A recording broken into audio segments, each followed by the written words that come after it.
Hello there, and welcome back to the channel. Mad Mike here, and today we are going to be doing part 3 of the Journey to Endgame series. And today we are going to do the movie that started it all, Iron Man from 2008. So let's just start out with this movie. It's a very well put together movie, and there's a reason why this movie was so prolific that it started the MCU, and it all starts with the cast. And the cast of this movie is A plus caliber. You have Robert Downey Jr. as Tony Stark, which this was, again, this was kind of like a little bit similar to the Chris Evans casting in Captain America: The First Avenger, where not a lot of people had faith in Robert Downey Jr. to the point where he actually had a contractual agreement that he had to take. I believe that he had to take urine tests regularly during the filming of the movie, and if he was found to be in violation of that, he would be immediately removed and replaced because he had a series of serious drug problems. Pretty much for almost the entirety of his career, all the way leading up to 2007, 2008, when he essentially kicked his drug habit, and he's been clean ever since, and he's continued to be in Marvel films. He was also in Tropic Thunder the same year. And then you have Pepper Potts, who's played by Gwyneth Paltrow. You have Obadiah Stane, who's played by the legendary Jeff Bridges. You have the director Jon Favreau, who also plays Happy Hogan in the film, who's Tony Stark's assistant. And it's just the movie itself sets up so many things that we would see in later movies. And here's the reason. The other reason too is why they started the MCU with this film, is because the whole thing, the entirety of Iron Man, they don't try to do anything. They don't force the franchise, and that's the best part of why it works. Is they just wanted to make a really good film. Because again, this film at the time, even though we all consider it a classic, at the time this film was considered a gamble by Marvel. They didn't think this was going to work, and this is way before the Disney acquisition, which I don't believe happened until 2011. Or 2010, but you just have to take into account that that's all they were trying to do, was just make a really good movie, and they succeeded. They succeeded in spades to make one. Oh, and I almost forgot. Yeah, you have Terrence Howard, who's in this as Colonel Rhodes, and I'll get to him in a minute, because the reason why he didn't return for sequels was because of some contract disputes, because he was the first one that was actually hired on to the film. And basically, he was paid more money than actually Robert Downey Jr. Because he was hired on when the film had a much higher budget, and he refused to renegotiate. So they basically had to pay him at that point, but they didn't want him back for future sequels because they knew they would have to pay him a substantial amount of money. So he was replaced in future films with Don Cheadle, who has played the character all up until he will be playing him again in Endgame. So let's just dive right into the movie. And again, I said this in Captain Marvel, and I said this in Captain America, is the first scene where you meet your character has to really set up what type of person that is, or your main character. And they do that in this movie with the scene in the Humvee with Tony Stark. And Tony Stark is in that Humvee, and he's talking to the 3 soldiers that are in it, and it's just witty banter almost, but it tells you so much about the way that Tony Stark operates, because he's commenting on the female soldier in the front. He's cracking jokes back and forth with them about everything that's going on. He's essentially a celebrity. He takes a selfie with one of the ones in the back seat.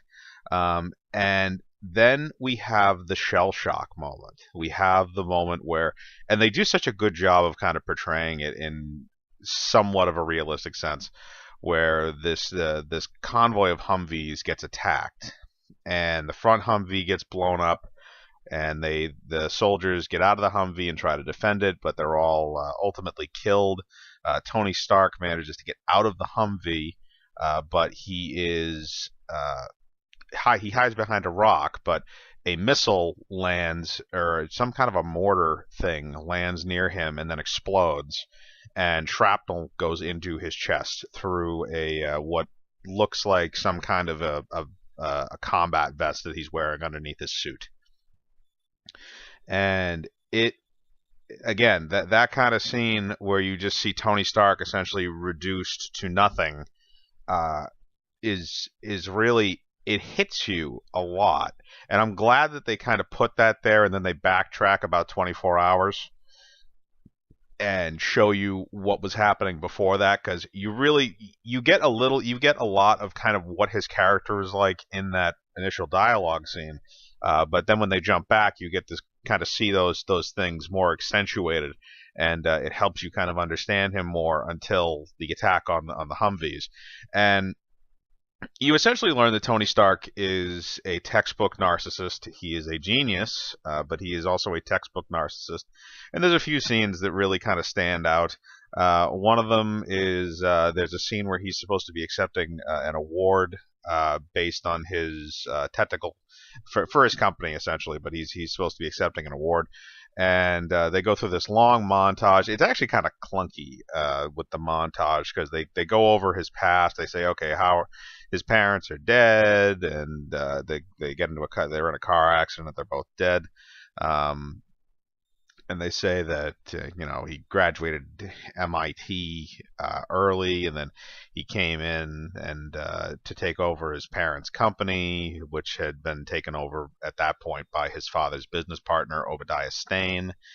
And it wound up, after everything is all said and done, Obadiah Stane comes up and accepts the award, but they go back to Tony Stark, and Tony Stark is next door in apparently this meeting, or wherever this award ceremony is, attached to a casino, and he is playing craps with a couple of very hot women with a hot woman on each arm. And it shows where his priorities are, essentially, is that he is more interested about partying and getting laid and doing all these other things, as opposed to actually having responsibility and running his company. He's essentially he's a frat boy who has not outlived his frat days, and he has millions upon millions of dollars, so he doesn't have to. Even though he has this great intelligence, it's essentially he is wasting himself. He is wasting his potential, and he is just going out and doing whatever the hell he wants.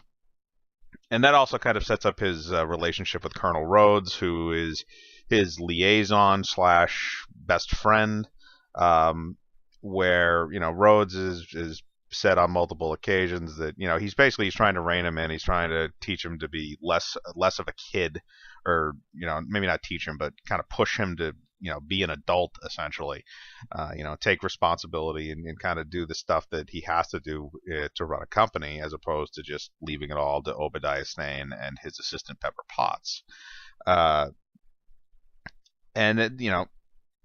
But that scene really does accentuate that. You see like all this stuff that he's accomplished, and then rather than accept an award, he'd rather be in the other room with some hot women rolling dice for essentially chump change. Because I assume he's not betting large amounts of money, to him. But it's a really good scene to establish, and then you move forward. You go into that. The Jericho scene is another really good scene that happens immediately before the attack on the Humvee, where you see Tony Stark. One of the MacGuffins around the first film is this thing called the Jericho missile, and basically it's a missile that's designed to penetrate the ground and destroy underground tunnels. It's going to be used in Afghanistan, which is where the convoy of Humvees is, and Tony Stark demonstrates the weapon for the military. And it's a really, really great scene where he's standing there and he says, "This is the Jericho missile," and he holds out his arms, almost like a Christ anagram. It's very interesting because it almost takes his narcissism to an entire new level, where he's comparing himself to Jesus Christ. But again, it just kind of accentuates that he doesn't really care.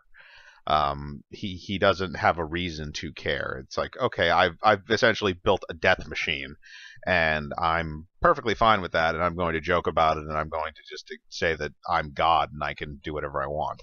And of course, that leads into, like I said before, the Humvee scene, and then we really start to see Tony Stark's character broken down and all of that outside stuff stripped away. And the scenes that happen after he has been captured by the Ten Rings terrorist organization, which again, it's kind of an interesting little nod, even though they really don't do much with it, is that he's reduced to nothing. He has nothing, and he's basically consigned to death at that point because the shrapnel that went into his chest. Even though they were able to remove some of it is still lodged in parts of his body where it could easily go into his heart. And the way that they're stopping it from doing that is they've actually installed an electromagnet in his chest that is powered by a car battery. And that was done by a man named Yinsen, another doctor who they've also taken hostage, who's a native of Afghanistan. And the banter between him and Yinsen is another thing that kind of really makes that movie better, because Yinsen essentially gives him purpose, where he's basically told that he's going to die in about a week, and he's essentially somebody that's like Tony Stark, who essentially considers himself a god, is now reduced to, you have a week to live. You are mortal. Your mortality is staring you in the face. And Yinsen has a really great line at one point where he says, where he's talking to Tony Stark, and Tony Stark says, "Why bother? I'll be dead in a week." And Yinsen says, "Well, then that's a very important week for you, isn't it?"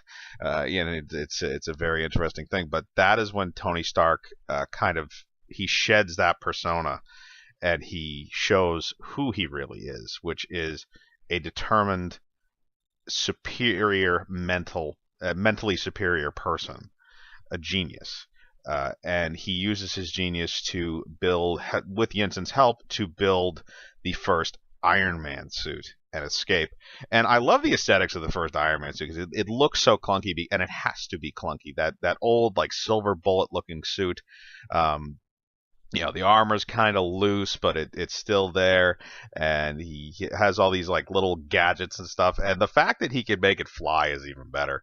But through the Iron Man suit, he winds up escaping, and then he eventually makes it back to humanity. And all the people around him can see that he has changed, because he's been in that cave for, I think in the movie they say it's 3 or 4 months, and he makes it back to a U.S. chopper that finds him, and they bring him back to America. But everybody can see that he's changed, and again, that it's something that is even more accentuated by the press conference that he holds right after he gets back, where he's sitting in front of the podium with cheeseburgers. Because for some reason he wanted cheeseburgers. It could just be that Robert Downey Jr. was quirky, because they do say that, I guess, he has food like around the set and stuff like that. He just loves eating while he's acting for some reason. But he makes it back, and he has this press conference, and while he's talking, he asks everybody to sit on the floor with him, and it's very interesting. It kind of brings everybody down to the same level. It's different than him standing on a podium, where it's very obvious that he's above everybody on the podium, so they can see him. But he wants people to kind of sit down and be on one level, and again, it shows that he's been humbled, and he's been humbled in a way that he's never been humbled before, because he's essentially always been on top. His father was a billionaire. He was always the best at school, no matter what, and he always got everything he wanted, essentially.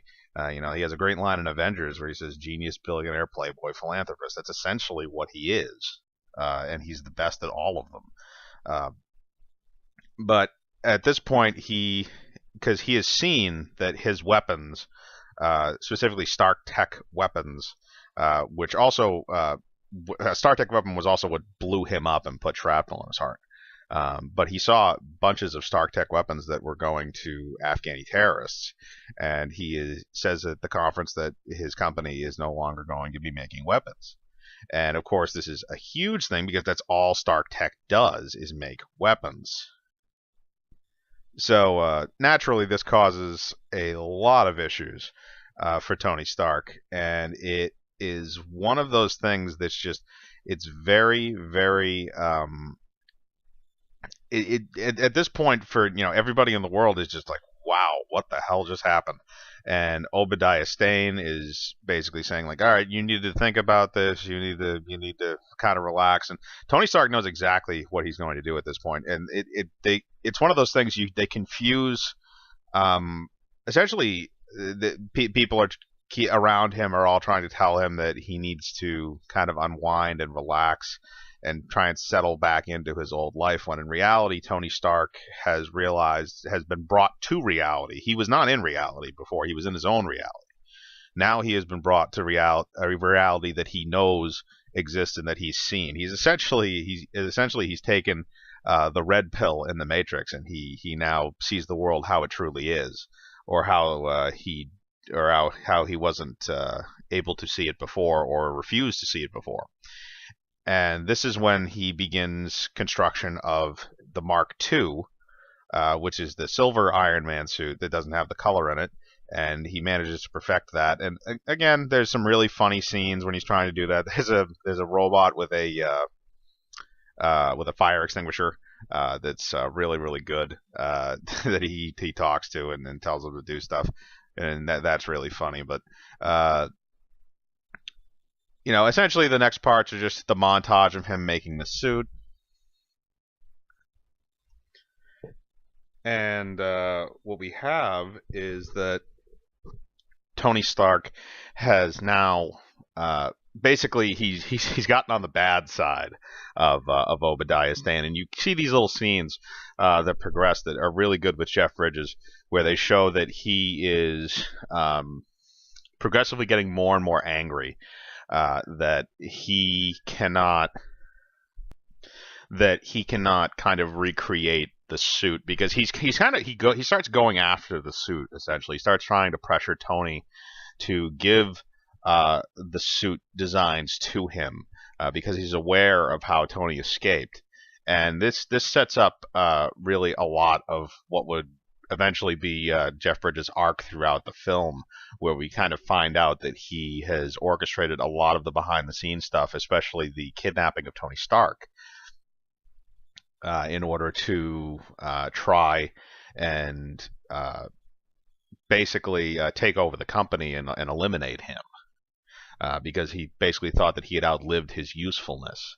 And how it shows really how cold Obadiah Stane as a character is. But moving on from that is, we go, after we go to a certain point, we get really the first big showing of Iron Man, which is when he finally gets the red and gold classic costume, or not costume, but suit, and flies to Afghanistan in order to stop the terrorists that actually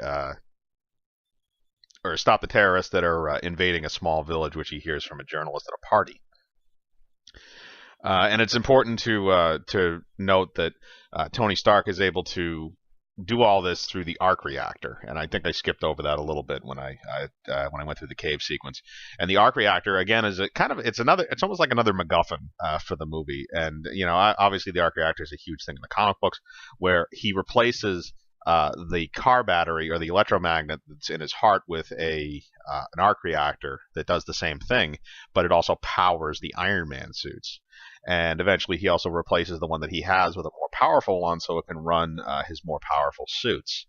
But it's basically, it's kind of like a MacGuffin. It's a huge power source that apparently has no issues with it for whatever reason. But he winds up using that, and he goes to the Middle East and proceeds to take out a lot of the enemy forces that are in the village that's being attacked by the same terrorist group that got him. And it's a great action scene. It's almost, other than the finale, it's the core action scene of the movie, and it really does work out very, very well. Especially like some of the scenes, the tank scenes. It's not even like he's flying through and he's just like eliminating everything. I mean, he is, but he's getting hit too. He's getting shot at. He's bullets and stuff are hitting him. He gets hit by a tank shell at one point. He gets attacked by the U.S. military because they don't know what he is. And it's a really, really good kind of establishing scene, especially for for what the armor is capable of and what we know the armor is capable of. And now that we're kind of done with that, we're going to go right into the next really big set piece for the movie, which is essentially the finale. And the finale of the movie is the culmination of a few different plot lines. More specifically, the one where Obadiah Stane has built his own suit at this point. And the only thing that he couldn't get was the arc reactor because none of the scientists could recreate what Tony Stark did. So he decides to then he uses a paralysis device. It's a little ear thing, or it's a little thing that gives off a sound that like paralyzes somebody, and he then proceeds to take the arc reactor from Tony Stark, knowing that Tony Stark will die without it, and plug it into his own machine. So Tony Stark is forced to use his old arc reactor, which is it's not for powering his current suit. So he has like power limitations at this point. So we kind of set up that he's essentially handicapped for the last battle. And the other thing it's set up too is that Clark Gregg, who has his first appearance as Agent Coulson in this film, then proceeds to go to the because now Pepper Potts has basically ratted out Obadiah Stane, and Clark Gregg, who's working for S.H.I.E.L.D., and some of his agents go to show up at Stark Industries to arrest Obadiah Stane. Obadiah Stane, literally as he's powering up his suit, they show up. So he then proceeds to mop the floor with them and goes after Pepper Potts. Now, there is one thing in this scene that's kind of dumb to me, and it's the idea that Pepper Potts is running on a grate, and she's running on a grate in high heels. Unless that is digitally altered or something like that, I don't see how that one's kind of possible. But moving past that, we have the final confrontation, which is Obadiah Stane in the Ironmonger suit. Which is really it's essentially a beefed up version of Tony Stark's original armor, where it is huge. I mean, Tony Stark's armor is essentially supposed to mimic him because it's almost like it's literally almost like putting on a bodysuit. Whereas the Ironmonger armor is almost like a mech suit. It's huge. You have all these guns and weapons and missiles and crap on it, and it's just so much bigger and looks so much stronger than what Tony Stark has in his Iron Man suit. Even though his Iron Man suit is far superior in technology to the Ironmonger suit, just the sheer power difference is enough.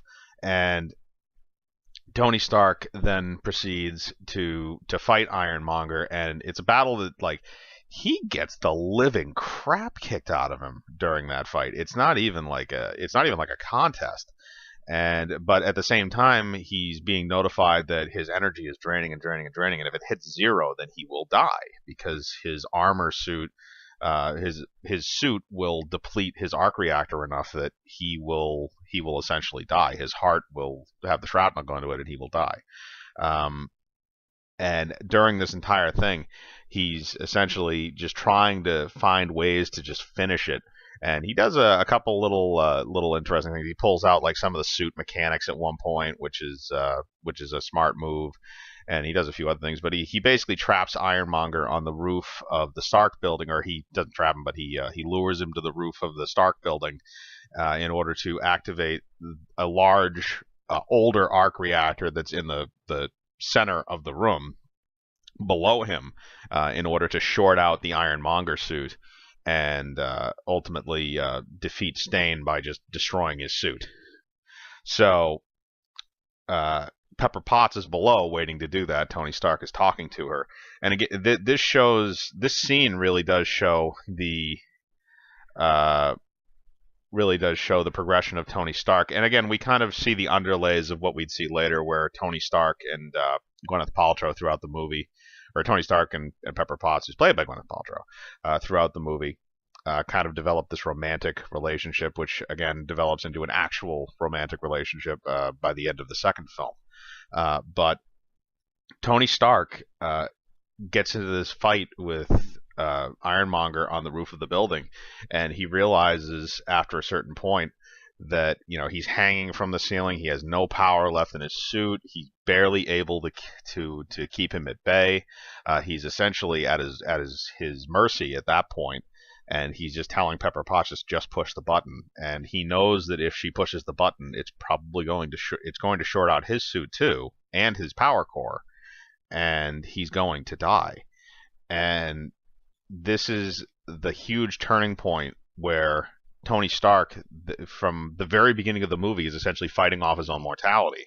And at the end of the movie, in order to protect the people he cares about, he realizes that he might have to sacrifice his life, and he's ready to do it, as opposed to at the beginning of the movie, where he couldn't care less about really anybody else, even people that he calls his friends. And it's a total 180 over the course of a 2-hour film, but they do it in a very, very smart and very good way. And of course, she pushes the button. It shorts out Obadiah Stane's suit. Obadiah Stane's suit. He falls into the arc reactor and dies. And Tony Stark, from the explosion, is propelled onto the rooftop, but his armor is shorting out, and you see a shot of his arc reactor kind of blinking on and off as it's losing power. And they try to make it a little ambiguous. And again, this was the first film of the MCU, so you don't know if they might kill him off. I mean, generally in superhero movies, they wouldn't kill off a character in the first film. But if they didn't plan on making any more films, they might have just killed him off. But it shows that by the end of it, it shows that he has survived, and he's about to give a press conference. Clark Gregg, who basically gives him a cover story, which is actually the story from the comic books, which is a nice little touch, that Iron Man is actually Tony Stark's bodyguard. And Tony Stark then proceeds to go out onto the podium. He looks at the note for a second, and he says, and this goes back to Tony Stark's narcissism, because he's still a narcissist, even though he cares about other people. He's still very much a narcissist and loves the spotlight. He puts down the note and says, "I am Iron Man." And that is how we end that movie. And that is a perfect way to end that movie. Because, again, it extenuates Tony Stark's character of being a narcissist. It's like he has all the cameras on him. What is he going to do? He's going to do the thing that gives him the most attention, and that is going to give him more attention than anything else, is admitting. The media thinks that, oh, who is this masked vigilante or whatever? Or who is this guy in a suit? And what happened on top of the Stark Tech building? And then then Tony Stark just comes out, the media coins him Iron Man, and then he goes, "I am Iron Man." And of course, you have all of the fallout from that, which happens in the films that follow it, Iron Man 2 and Iron Man 3 and Avengers and all that stuff. But this movie is, again, I got to reiterate, there's a reason why this movie started the MCU, and it's because it is extremely well put together. The special effects are great. Even now, they really haven't aged all that bad. There's a couple scenes with Ironmonger that I can kind of like, okay, that looks kind of goofy. But for the most part, all of the special effects in the movie have aged pretty good in terms of the CGI. The practical effects are amazing in that film, because they actually built a lot of the, and even for the sequels too, they built a lot of the suits. And there's a few scenes where it's obviously, it might be animatronics or something, but you can see the suit moving around, but you can tell that it's actually a real suit. It's not a CGI suit. But again, it's something that really works for that movie. And Jon Favreau did a great job. I'm not surprised they had him come back for Iron Man 2 to direct again. But we'll talk about that movie later. But it's a really, really solid, good movie. I love it. I loved it when it came out. I remember I bought it on DVD, and I think I probably watched it about 3 or 4 times in a row. I loved that movie. I still love that movie. Um, so as a rating, I am going to give the original Iron Man 9 repulsor blasts